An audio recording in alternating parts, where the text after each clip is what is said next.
We don't know a lot about him. We've read a lot about him. We've read that he struggled in coverage over the course of his career, allowing like a 100 passer rating, but that he's a really good athlete, a good leader. He had a breakout season in 21. He was injured in 22. Sort of just a bunch of facts, but you've covered him. What are they getting here? Are they getting a good player?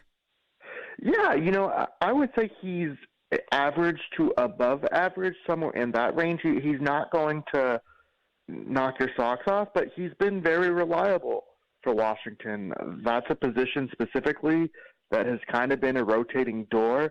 That they drafted Jamin Davis a few years ago in the first round in his rookie season was a bit of a disaster, but he showed great strides in year two, and part of that growth he attributes to Holcomb. Holcomb kind of mentored him, kind of took him under his wing and helped with his growth. And I think the thing about Holcomb is he's very versatile. They had him calling plays, being that Mike linebacker on occasion.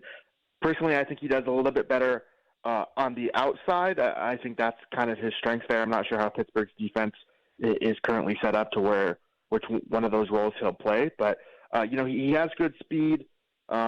He is a little bit of a liability in coverage, as you said. But overall, a solid linebacker with good instinct. Can he, we always talk about wearing the green dot and calling the defenses. Is he capable of that? He is, yeah. He did it in Washington. The role kind of changed for him on and off. Some years he didn't, some years he did.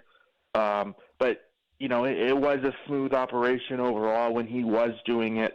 The defense had other problems. Washington's defense, like with him, some years it was great. This past year it was really good, and other years it was a bit down. So, he's part of it. He's not going to single-handedly turn over your defense, but I do think he is a reliable player.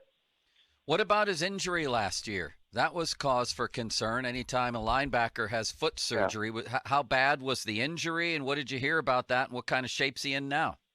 Yeah, I was a little bit curious to how it played out because at first it seemed like he was just going to miss maybe a week or two, maybe a few weeks, and then it wasn't progressing the way that they had wanted. Then he saw a foot specialist, and then he got surgery. So it was one of just like this slow trickle of, oh, what's happening here? Oh, he's done for the season. So it wasn't necessarily how Washington wanted it to play out, but he did get it done. The deal with Pittsburgh is pending a physical, so we'll see if he passes that. But at the same time, this is a 3-year deal, so it sounded like he was able to get a little bit of a, financial security with it if he passes that physical. So,